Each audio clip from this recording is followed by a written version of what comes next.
الحمد لله وكفى وسلام على عباده الذين اصطفى أما بعد فأعوذ بالله من الشيطان الرجيم بسم الله الرحمن الرحيم وأنتم الأعرار إن كنتم مؤمنين وحمازتی زمانے میں مسلمان ہو کر زمانے میں مسلمان ہو کر اور اخبار میں تاریخی امام ہو کر محترم بزرگوں اور آپ میری گفتگو کا موضوع مسلمانوں کی تباہی اور علاج ہے. آئیے اس موضوع کے تحت اپنے شاندار ماضی پر ایک نظر ڈال کر مستقبل و تعمیر و ترقی کے سامان تلاش کریں. قرآن کریم میں رب ذوالجلال کا ارشاد ہے وَأَنْتُمُ الْأَعْلَوْنَ إِن كُنتُم مُؤْمِنِينَ.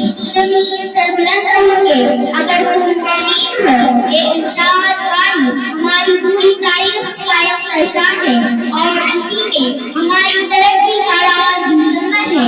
تاریخ کے سینکڑوں واقعات یہ بتانے کے لیے کافی ہے کہ جب بھی ہمارا رشتہ اللہ اور اس کے دین سے مضبوط رہا سربلندی اور کامیابی نے ہمارے قدم چلے اور جب کبھی بھی اس رشتہ میں کمزوری آئی ہم عزتوں اور وفات سے آسمان سے ذلت و پستی کے گاڑ میں جا گرے.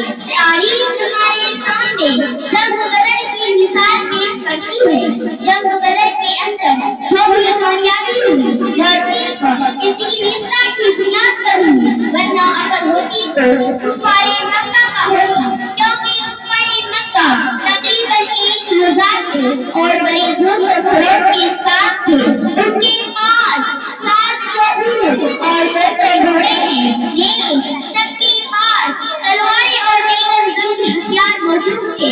ادھر ابو جہل عتبہ شیبہ ولید حنظلہ اور حبشہ امیہ بن خلف نفرہ بن حارث عبد المطلب جیسے شجاعت کے پیکر تھے. ادھر بیچارے مسلمان 313 آدمی کے لیے 2 گھوڑے اور 70 اونٹیں ایک پر 3 آدمی سوار ہیں اور بعض پیدل ہی سفر کر رہے ہیں اور کسی کے پاس نیزہ اور کمان ہے تو تلوار نہیں اور کسی کے پاس تلوار ہے تو نیزہ اور کمان نہیں. محترم بزرگوں اور دوستوں جب مقام بدر پر پہنچتے ہیں تو دیکھتے ہیں کہ کفار مکہ کا بلند مقام خیمہ زد ہو چکے ہیں جہاں پانی کی بھی فراوانی ہے. بیچارے مسلمانوں کو کشتہ اور ریتی زمین پر لیٹنا پڑا. ایسی جگہ پر کے اگر کسی کو پیاس لگے تو ایک گھونٹ پانی پینے کو نہ ملے.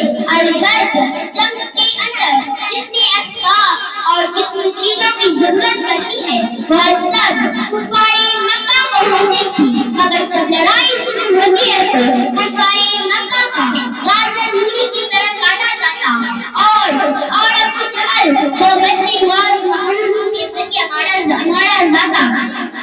مسلمانوں عبداللہ بن مسعود رضی اللہ عنہ کو جانتے ہیں یہ وہی ہے جن کو مکہ کے صحن میں کسی ابو جہل نے مارتے بیان کر دیا تھا اور آج وہی عبداللہ بن مسعود رضی اللہ عنہ ابو جہل کا سر قلم کر دیا.